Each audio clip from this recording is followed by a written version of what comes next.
Which Chinese factory supplies for Louis Vuitton? Let me tell you the secret. Louis Vuitton have many Chinese suppliers, but they just don't admit it. Silence. That's the first thing that greets you when you walk into a Louis Vuitton boutique in 2025. Not the soft murmur of excited shoppers. Not the delicate clinking of champagne glasses passed around by smiling sales associates. Not even the buzz of people hovering over wait lists for handbags that cost more than your average monthly mortgage. Just an eerie, echoing quiet. And it's not just one location. This hush stretches from the glittering streets of Beverly Hills to the luxury malls of Beijing. Something is shifting. The once bustling temples of high fashion are turning into quiet showrooms, haunted by absence rather than excess. The velvet ropes have come down, and the golden gates of luxury? They're slamming shut all around the world. So what's behind this sudden, shocking decline? It isn't inflation. It isn't recession. It's something far more unexpected, a secret the algorithm never meant to reveal. A truth TikTok stumbled into without even realizing it. Let's unpack how a $3,200 Louis Vuitton bag might actually be worth $80. In the heart of Beijing, there stands a 5-story ghost of ambition, a towering monument to luxury's unfulfilled vows. This isn't just any building. It's Louis Vuitton's $200 million flagship, once heralded as the crown jewel of the brand's global strategy, a shimmering temple of opulence designed to dominate the Asian market and redefine high-end retail in the East. Today, its grand marble floors are gathering dust, untouched by foot traffic or flash photography. No velvet ropes, no curated window displays. Just silence echoing through a shell meant to scream status.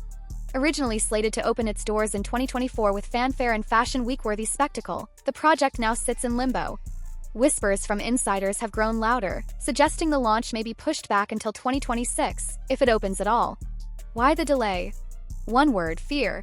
Not of construction delays or economic logistics, but something far more existential. Fear that China's once insatiable hunger for Western logos, designer monograms, and luxury status symbols isn't just slowing, it's in full retreat. The obsession isn't cooling. According to those watching closely, it may be stone-cold dead.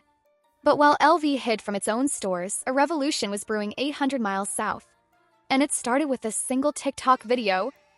In a dimly lit factory on the outskirts of Guangdong, a young woman holds up what looks like the real deal, a flawless Louis Vuitton Neverfull bag, stitched to perfection. She turns to the camera with a sly smile. "We make 3,000 of these every day," she says, her tone casual, almost bored. Price? $80. But don't tell the French. That single clip, just seconds long, detonated across TikTok like a luxury brand landmine.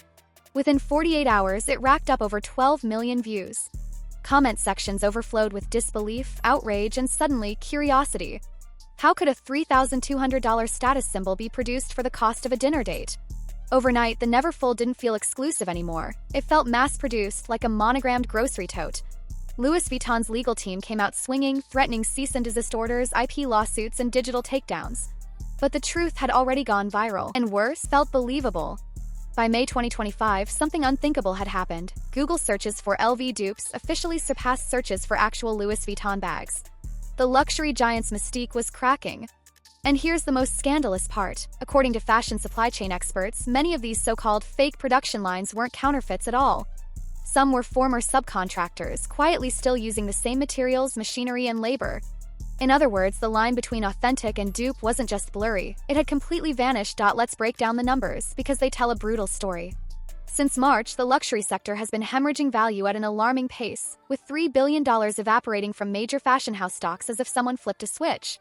This isn't a gentle correction or a seasonal dip. This is a full-blown freefall. China, once considered the crown jewel of luxury retail, is now watching its elite-driven market contract at lightning speed, down a staggering 15% in just the first few months of the year. What was once a rocket ship of consumer spending has turned into an uncontrolled nosedive, and global brands are feeling the shockwaves. But the financial tremors don't stop there. Enter Donald Trump, now back in the headlines with a proposed 31% tariff targeting European luxury imports. To be clear, this isn't just a tax, it's a financial warhead. For brands like Gucci, Chanel, and Louis Vuitton, it's like tossing a grenade into their velvet-lined boardrooms. Suddenly, American consumers are staring down sky-high price tags that feel more absurd than aspirational. The result? That iconic Birkin bag no longer reads as a badge of status, it reads as financial recklessness. What used to be a flex is now a red flag. When even the wealthy start hesitating, you know the game is Hermès, the gold standard of luxury gatekeeping, the house that turned handbag waitlists into social currency, is starting to show cracks in its fortress. In a moment that would have been unthinkable just a year ago, a client in Dubai casually strolled into a boutique and walked out with a Birkin on her very first visit. No months-long relationship building with a sales associate. No subtle groveling or spending thousands on scarves and sandals just to earn a shot. It was shockingly simple. She handed over her card, got her bag, and walked out with a receipt in hand. For long-time luxury insiders, this wasn't just rare, it was borderline sacrilege. Behind the scenes, whispers are growing louder. According to retail insiders, Hermès has quietly ramped up Birkin production by as much as 20%, hoping to meet demand that's no longer as feverish as it once was. But here's the paradox. For a brand that's built its empire on being unattainable, increasing supply doesn't signal success, it screams desperation. When the chase disappears, so does the magic. After all, the Birkin wasn't just a handbag. It was a myth, a flex, a status symbol carved from scarcity. And once that illusion starts to crumble, the entire foundation begins to shift. Meanwhile, Gucci, once the crown jewel of Italian fashion, is doing the unthinkable, cutting prices in half. That's right. The same $2,500 loafers that used to symbolize old money elegance, now going for $1,200. The markdowns are so steep, you'd think it was liquidation season. Walk into their Beverly Hills flagship, and it doesn't feel like a curated fashion temple anymore. Feels like Black Friday at Walmart, crowds rifling through clearance racks, sales associates whispering about price adjustments, and desperate attempts to inject life back into empty stores. For a brand that once made people feel lucky just to walk in, this is whiplash. And over at Louis Vuitton, they've shifted into full panic mode. Insiders say they're offering Chinese VIPs all-expenses-paid trips to Paris this summer. First-class flights, five-star suites, and Olympic-level exclusivity. The hook? Private, closed-door shopping sprees at the LV mothership. It's a luxury Hail Mary. But here's the irony cutting through all that excess. When your strategy starts to look like a desperate travel promo, fly here, shop now, save us, is it even luxury anymore? Or has luxury, in its rush to stay alive, started selling off its own soul? Meet the 2025 shopper. She's not dazzled by gold-plated logos or marble storefronts anymore. Instead, she's scrolling through TikTok, buying $200 handbags from indie designers who film every step of the process, cutting, stitching, and hand-dyeing each piece in real time. She doesn't want status, she wants story. She wants to know who made it, how they made it, and why it matters. That $5,000 Louis Vuitton? It doesn't move her, not when there's a chance it rolled off the same mass production line as her phone case. In this new economy of meaning, transparency isn't a bonus, it's non-negotiable. Shoppers aren't just buying products, they're buying ethics, identity, and receipts. If your brand can't answer the simplest question, why does this cost so much? You're not just losing relevance.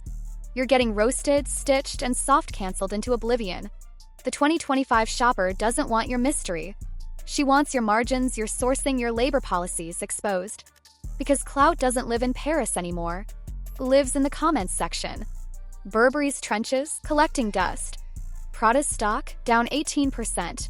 And Cartier, oh Cartier, whispers say they're rebranding entirely, lab-grown diamonds, sustainability reports, and cringe-worthy collabs with TikTok stars. Will it work? Or is it just a $10 billion corpse in a lab-grown diamond necklace? So what's LV's play? Craftsmanship tours in France. Blockchain tags to prove bags aren't fakes. But let's be real, luxury's survival isn't about tech tricks. It's about answering one question. In a world where everyone sees behind the curtain, what's your magic? Right now, Louis Vuitton's biggest problem isn't empty stores, it's empty promises. The era of blind logo worship is over. The new luxury isn't about what you pay, it's about what you believe. So tell us, would you still buy a $5,000 bag in 2025? Or is the luxury dream dead? Drop a comment below. And if you think this was shocking, wait until you see what's happening to Rolex. But that's a story for next time. Stay curious, stay skeptical. And whatever you do, don't pay full price.